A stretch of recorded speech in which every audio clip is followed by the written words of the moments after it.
Good morning.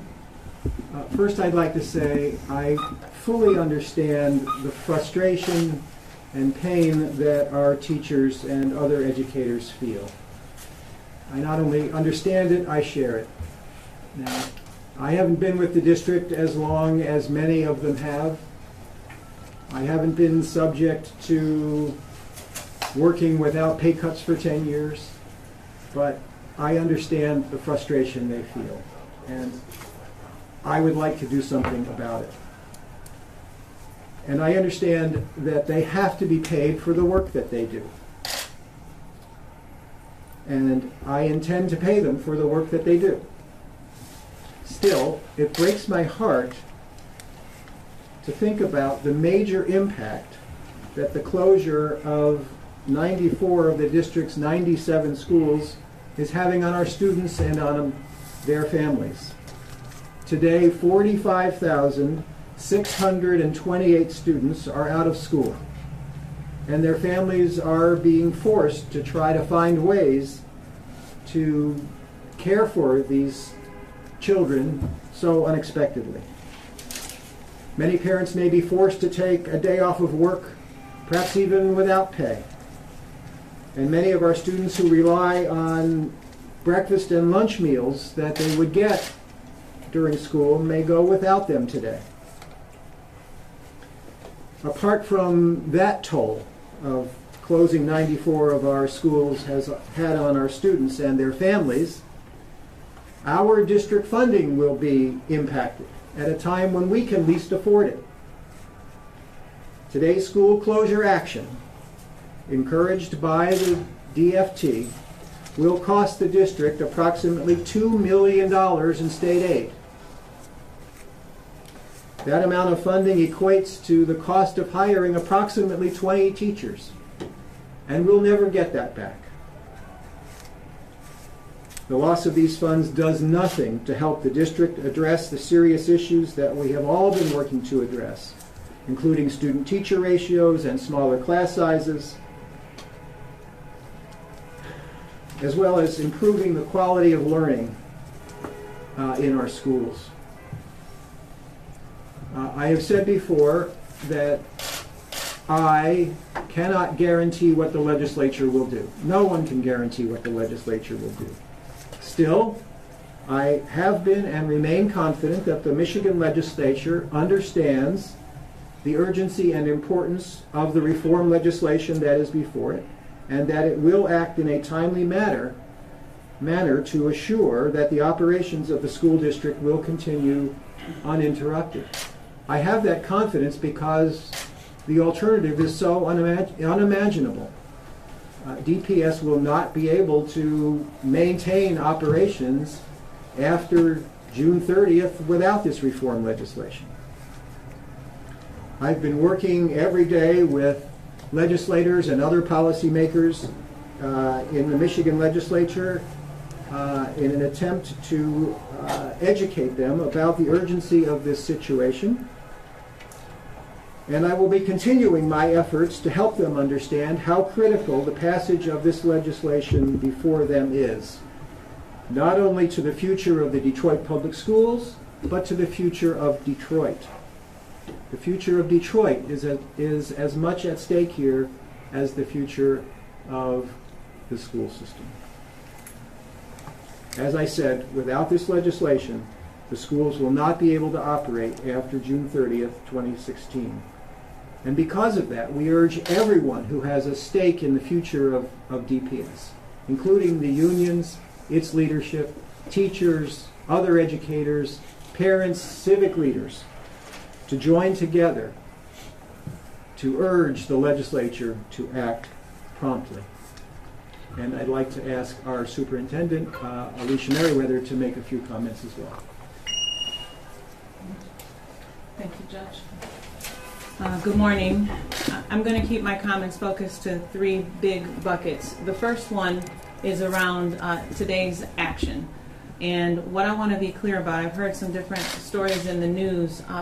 The issue regarding the teachers' pay is that if they do not get the funding, if we don't get the funding from the legislature to cover after July 1, teachers who have worked during this school year and are owed money for their 26 pays will not receive the payment owed to them for July and August. So it is not, I've heard different reports around this, and there are two different things on the table. So one is around teachers who have worked, who asked for their pay to be spread over 26 pays, that if we do not get money from the state, July and August, those payments would not be able to be made. That would be meaning that teachers do not get paid for work already rendered. The other issue on the table is around Detroit Public Schools continuing to exist after July 1. This is critical. So there's two different issues. The funding, there's two different things going on here. Number one is the funding relative to teachers receiving their full compensation, and the other one is relative to Detroit Public Schools having funding that we need to exist past July 1. Both of these are critical issues, and I really want to make sure that people understand the critical nature of this request today. So that's the first thing, is obviously around the finances and the action. The second piece is around moving Detroit Public Schools forward.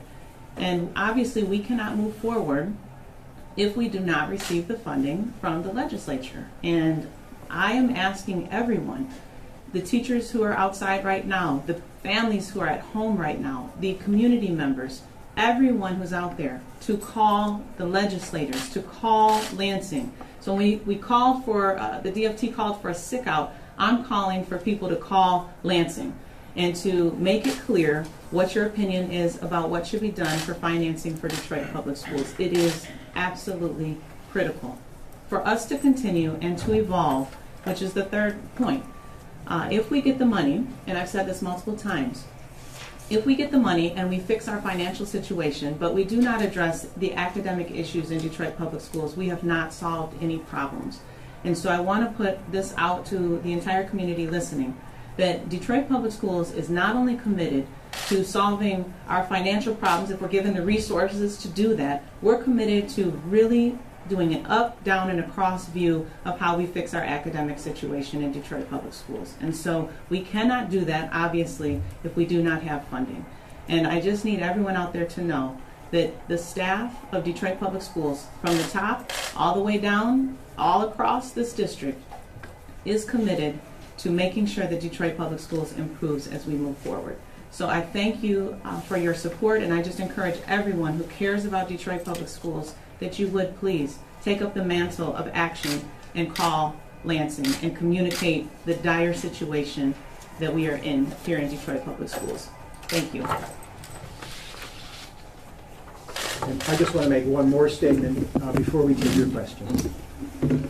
This issue of the inability of DPS to fund the 26 pays, those expenses in July and August, it is not a new revelation by any means. We have known, and we believe the DFT and others have known for months that this was going to be a problem. We said all along that the $48 million that we had asked for and then got from the legislature was only enough money to fund our expenses through June, and that any expenses we were obligated to pay after July 1st would have to come from the reform legislation, the $515 million to pay our operating expenses, and the $200 million to launch the new school district. That has been our crystal clear position since the governor first proposed this last year. Your questions, please. What about the, sorry, Ivy Bailey and Ann Mitchell both remember clearly their first meeting with you in a coalition of unions. I think you were relatively new to the job at the time.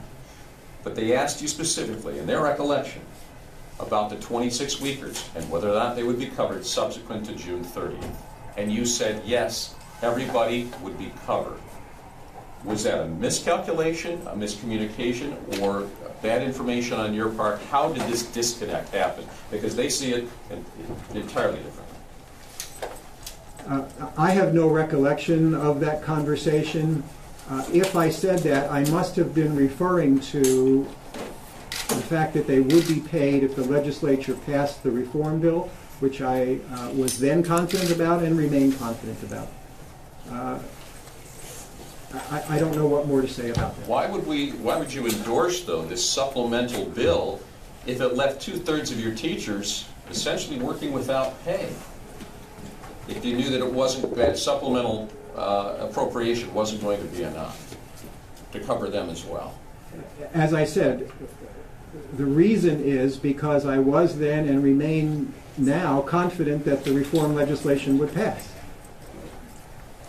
How confident, how confident are you? Because from what I'm hearing from some Detroit legislators, that $715 million will not be enough to really put DPS back on solid footing, and that you may have even acknowledged that.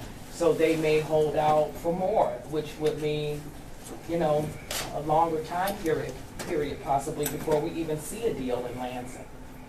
Well, if there is sufficient support in Lansing for a greater investment in DPS than the $200 million we have requested, that would be great. That would be great. We have, hang on one second. We have asked for $200 million because that is the minimum amount we feel is necessary to give DPS a fresh start, including the funding necessary for all of our cash needs, which in turn includes sufficient money to pay the teachers what we will owe them by that point in time.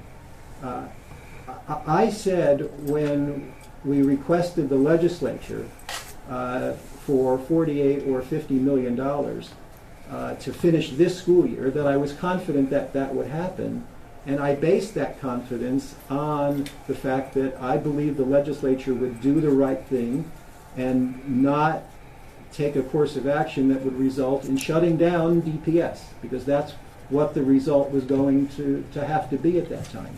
And I say the same thing now. This legislature will do the right thing because it recognizes its moral and its constitutional obligation to provide for a free public education for the children of the city of Detroit. And so I remain confident that it will pass the reform legislation. Kim, we've seen fallout from these protests in the past where lawmakers then go to work to try to punish the teachers. Do you have any message for lawmakers about that? Is the solution just to pass this legislation? What do you want them to understand something in particular? What's your message to lawmakers? My message to lawmakers is that they need to engage in a process that will result in reform legislation. They need to talk, they need to negotiate, and we in Detroit need to do everything we can to encourage that process. We need to do our jobs, and they need to do their jobs, and it all needs to be done by mid-June. Okay, one more question, Lori. Do you guys have any borrowing options? We do not. Let me just go ahead and take the one more question. When you said it would cost this cost the district $2 million today's action, is that funding that the district has already received or money that won't come in from the state? I'm not sure about that, but what happens is that if we don't get the minimum required number of instructional days or hours, the state has the option of making a claim against the district for an overpayment of the state aid, and it does amount to about $2 million. So this isn't a done deal that you are penalized $2 million? No, It's it's a possibility, and we'd have to deal with it. We would have to deal with it, and it's unfortunate that we're in that position. Thank you, everybody. Thank you, everybody. Yeah, real quick. Would you welcome an audit, a forensic audit? All right, I'll deal with that. Thank you so much. That's okay. Our books are open. I said that from the first day I got here. I want this transition process, this transition to a new school system under local control to be accessible, open, responsive, and responsible. So I have no problem and would welcome an audit. We don't have the money to pay for it. Audits are expensive. If DFT wants to undertake that responsibility, we would cooperate fully, absolutely. Okay. Thank you, everybody.